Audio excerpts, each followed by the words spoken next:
Welcome to the One Question Leadership Podcast. This is Chrissy Raywalk, Director of Intercollegiate Athletics at the University of Delaware. One of the things that I appreciate and enjoy most about leadership is that it's a journey, not a destination. It involves lots of different twists and turns, and you need many different types of people to go along with you on your journey in order for it to be successful.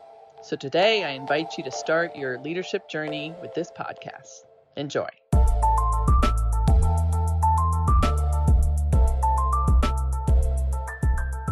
Greetings, this is Ty Brown and welcome to the One Question Leadership Podcast, where we highlight executive and organizational leadership. Be sure to follow us on Twitter at 1Q Leadership. This episode will be guest hosted by Diana Curti. Diana is the Director of Marketing and Membership at Wakefield Research Partners. She has a background in sponsorship, sales, and activation. So without further ado, take it away, Diana. Welcome into the One Question Leadership Podcast. Thank you so much for joining us today. I'm your guest host, Diana Curti with Wakefield Research Partners, and today I'll be speaking with Vince Thompson. Vince is the founder, chairman, and CEO of Melt. And for the last 20 years, Vince has grown and established Melt as one of the nation's leading sports, culinary, and entertainment marketing agencies, focused on brand development, event and experiential marketing, social media, and sponsorship strategies. So they really have their hands in a variety of industries. One event that you'll recognize that they're heavily involved in is the NCAA Final Four, and we'll touch on that a little bit today as well. Vince, we're excited to have you on today for this conversation. Thank you so much for taking the time. Well, thank you so much. It's always an honor to join you guys.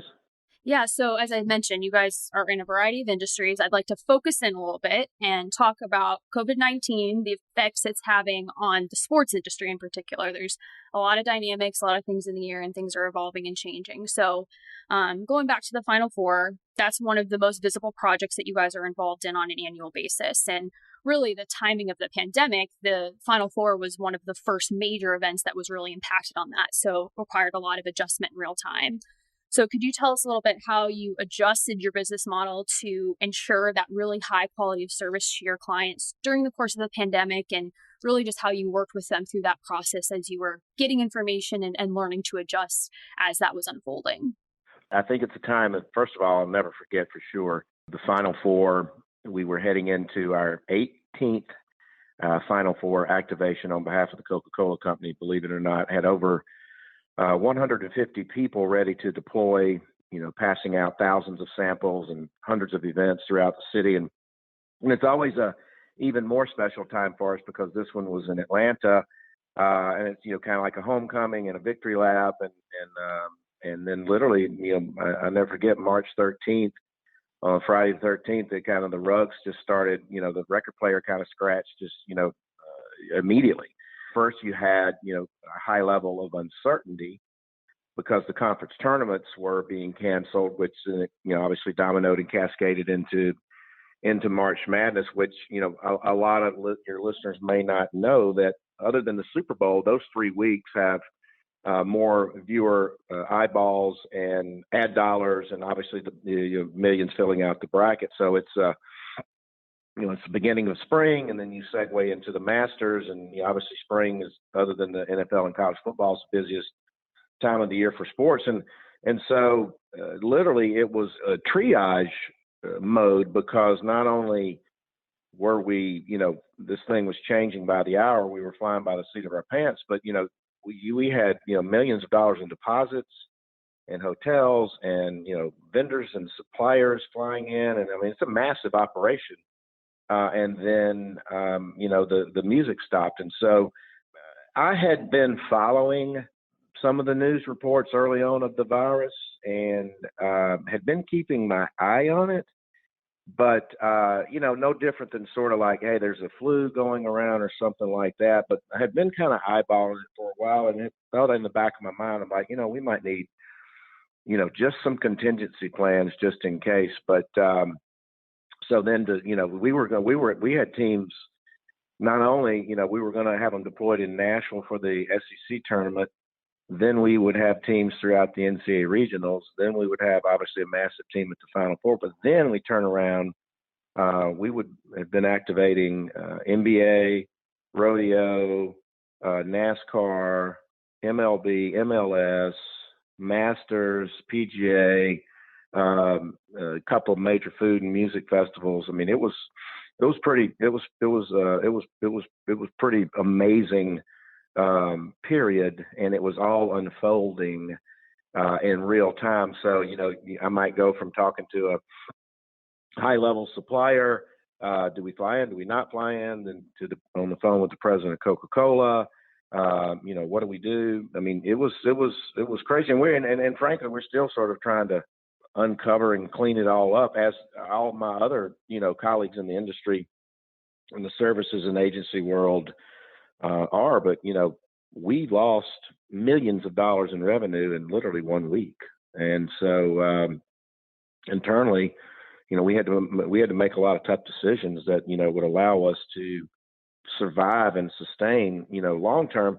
And the other thing is that nobody really knew how long this was going to last, and really in our minds we thought, well, maybe we'll be through this by Memorial Day. So we're like, all right, we can batten it down for a couple of months. But I don't think anybody would have forecast that this thing would still be roaring out into, I mean, now it's August, and with no end in sight. And if you don't have college football and NFL football, but if you don't have college football, it's going to be devastating on the impact of colleges and college athletic directors and athletic departments. But it's going to have a massive impact on the entire business model of college football and college sports. And I don't think any of us really even know that yet.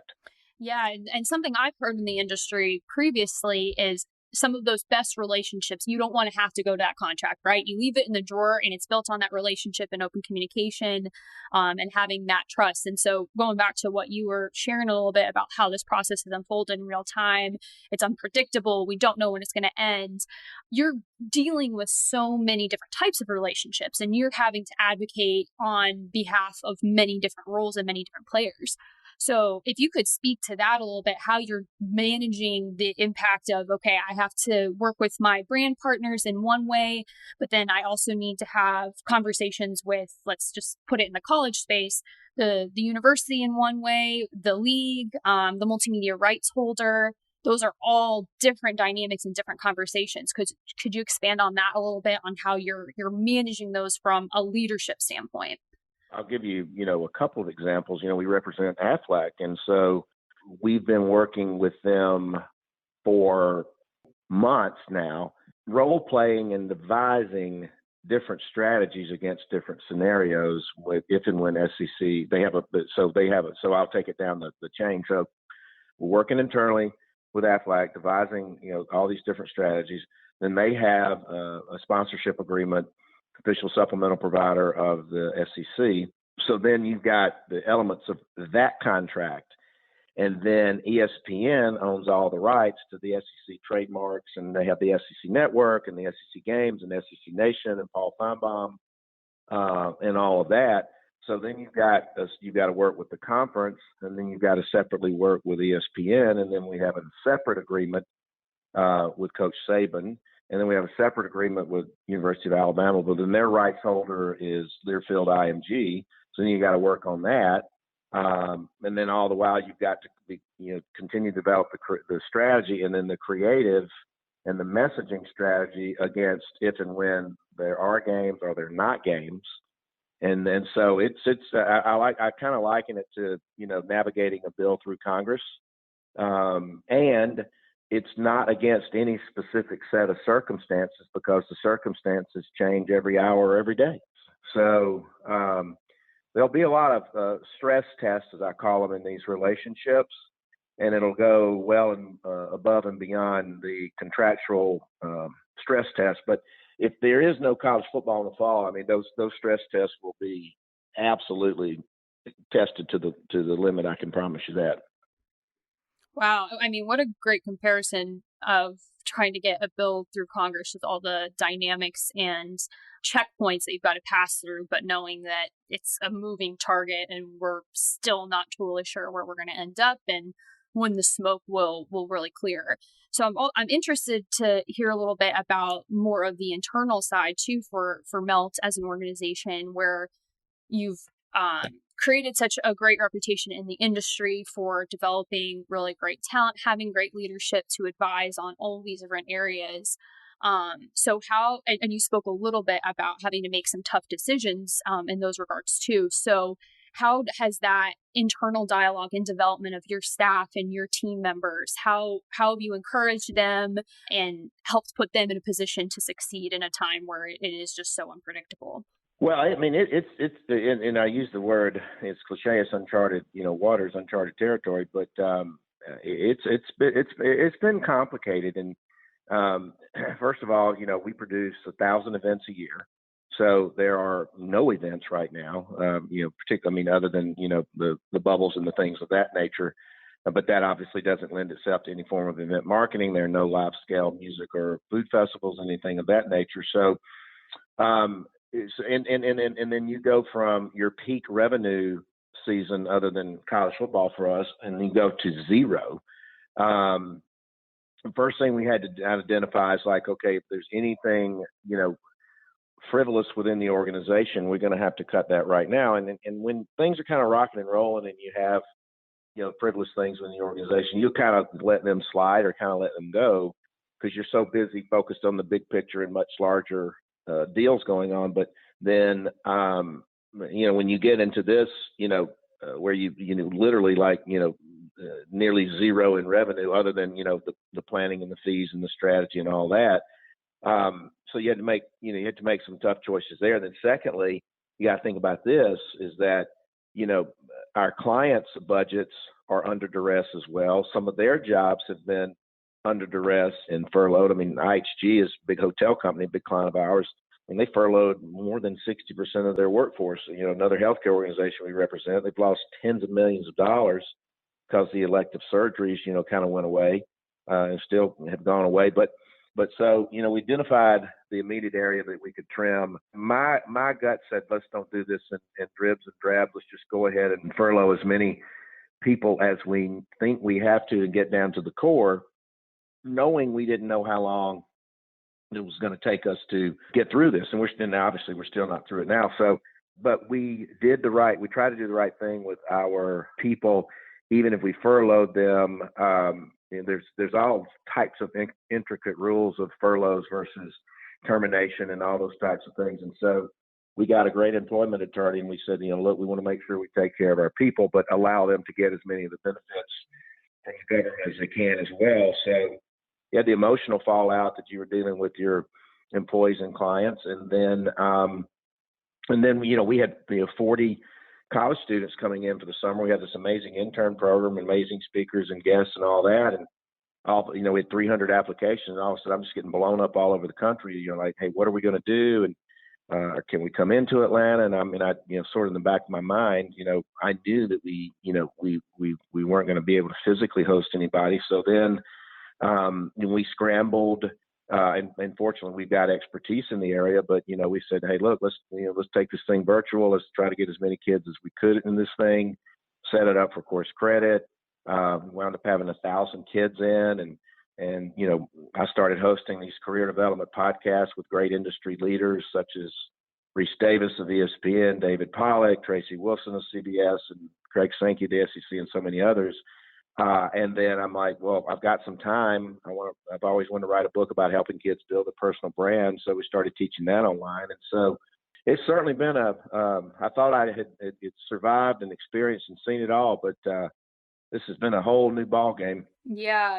And to give our listeners a little bit more context, you were talking about Melt University. So you guys have an internal development program for people looking to get into sports and entertainment, as both an educational and a networking opportunity for them to learn and grow. And it's now shifted to be online and digital. So kind of carrying that over. So you're doing an online company for the first time. Now this learning is going online. I mean, looking into that crystal ball, how do you see how much of this is going to stick the way that it stands now? And, what are the things of this time that you think are really going to carry forward and almost become our new normal? And then the other side of that question, specific to Melt University, what are some of the pillars of that program that you've looked back on and you're just saying, wow, this is really standing the test of time. This is relevant even now when things are so different than what we're used to seeing? There's two parts of that question. Is that we're trying to, from our core business, we're really trying to rethink what that is. And so one side of it, you're going to have events again, and they're going to be, be vaccine and hopefully be vaccine. And so those events will return, our core business will return. And then now we're able to say, okay, do we have the right talent in the organization? Do we want to retool the talent? Do we want to add on or acquire additional set of services? Is it safety? Is it event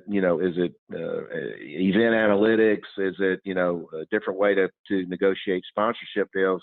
And then the second piece of that is that, and this is why it's kind of been a beautiful segue, is that in the college landscape, the name, image, and likeness, obviously in some form is going to be full born in January. And so our core organization, our core business lends itself well to that because we're already working in college campuses and universities and athletic departments and student athletes. And then so in unwittingly, the Melt University program is going to lend itself a very natural segue into helping student athletes and athletic departments build their own personal brands. And there's some SaaS companies that are doing it really well, Influencer and Open Doors. But the one thing that we have that others don't have is those relationships with major clients like the Coca-Cola Company and the CMOs and CEOs of these organizations. So that'll be a natural segue. And then I think Melt U is actually going to evolve into its own business line. As I said, we've got a book coming out. I'm being asked to come lecture at colleges and student athletic departments. We're going to continue the podcast because there's so many great guests, in the can. I've already taped 50. The book hits in the middle of September. I think a lot of corporations will say, hey, help us navigate this generation post-COVID, help us set up virtual internships. And then the other thing is that what's going to happen in the job marketplace is going to be a buyer's market or depressed because, there's so many unemployed, experienced people that are willing to take lower and lesser jobs just to get back into the job market. And so you're going to have a whole nother area of career development, career coaching, career counseling within the college athletic, marketplace by talking to some of these great ADs and some of that, Alan Green at Auburn, Ross Bjork at Texas A&M, Greg McGarity at Georgia, uncovering, hey, mental health is going to be a growing industry within athletic departments, the content creation and name, image, and likeness, and obviously the fan experience, the analytics, data analytics, the compliance of the NIL. So, in a weird way, it allowed me to get off the hamster wheel running this giant company and kind of step back for myself and for the organization and say, hey, what do we want to do next? Because society had their hand forced. It's not like we lost some giant piece of business. It's like everybody has had their hand forced and everybody's kind of having to have the same conversations. Yeah, I mean, my big takeaway from what you were just saying is that you can either embrace change or you can be resistant to it. And sometimes it's dealt to us without much of a choice and it will force you to stop in your tracks. But you can either take it and run with it, figure out what you need to do to keep going, or you can let it stop you. So I think that's awesome to hear that you guys are starting to think creatively about different areas of the business that can grow and how you can develop those young new team members that are coming in, which I got one quote that you need to share with your listeners, and it's really apropos now that I live by, is that change is inevitable, growth is optional, choose wisely. And so that is a big, big, big, big time one for all of us because we're certainly living in a gargantuan world of change. And you have to choose whether you want to grow through that change or not. Yes, absolutely. I love that. And I think it's where you see the best talent, the most creative ideas, and people come out of those situations as well. So even though it's a little overwhelming and daunting, especially to be in something that we just have so little previous experience to compare to, it really does provide that awesome opportunity to do something different. It's actually been amazing. But I think for young people, obviously, it's the first hard test they've had in their generation, their time in life. But secondly, they are the most sophisticated consumers in the world with social media and technology and all that. And I think you're going to see some fascinating things come out of it. So as we're wrapping up here, would you mind just sharing with our listeners what are some of the areas that they can find more information on you, on Melt, if they want to follow up on some of the things that we talked about today? Yeah, thank you for asking. Our website is meltatl.com, meltatl.com. We also have a heavy presence on social media, Melt ATL, Melt U, and then my handles are at Vinny Inc., VINNYINC. That's my old college nickname. I've been a hustler and an entrepreneur for since I first stepped on the foot of Auburn University 40 years ago. Worked my way through in Auburn sports information, and so and we will, like I said, we're going to continue to evolve our core business, and we're going to continue to evolve. Reaching out and really helping the next generation of sports and event marketers. Awesome. Well, thank you so much for joining us today, Vince. I really enjoyed the conversation. You just provide some really great insight on just a very challenging time in a pretty complex industry. So I really appreciate it. And just to our listeners, thank you so much for tuning in for another episode of the One Question Leadership podcast. And make sure that you're following us on Twitter. It's at 1Q Leadership. And then subscribe to that podcast wherever you get those. So Apple, Spotify, wherever it may be, so you never miss an episode. We'll catch you all for the next conversation. Thank you so much.